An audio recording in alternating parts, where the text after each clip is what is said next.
And the free man in Islam is not like people in this culture think. People in this culture associate liberty, right? It's a Latin word, liber, free. Liberty with freedom. They associate this idea that I'm free to do what I want.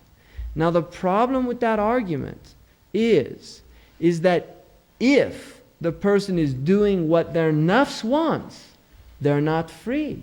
They're a slave. That true freedom is doing what Allah subhanahu wa ta'ala wants. That is freedom by definition in Islam. The Abdullah is the only real hur. That's the only free human being. Is the one who's a servant to Allah and no longer a slave to himself. And the one who is a slave to himself is not free and will never be free until he's freed of himself.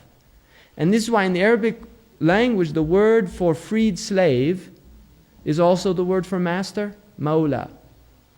Mawla is from the adadad. It's from the words that have an opposite meaning. Mawla is a master, like we call Allah Mawlana.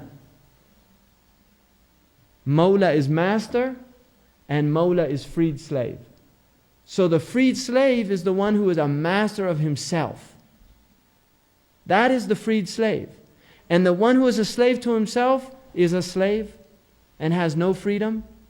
So no matter how much freedom they give people in this culture or any other culture, if they're out fornicating, if they're out chasing their personal passions, if their passions take them to destruction, if their addictions take them to destruction, they're not free, they're slaves. They're just slaves to the wrong thing. They're Abdul Makhluq and they're not Abdul Khaliq. They're a slave of creation and they're not a slave of the Creator. And this is why Amr ibn Rabi'i, his great statement, he's a Bedouin man, comes into the court of Kisra, the great Persian, Khosros. And he asked him, what's this thing you're calling us to?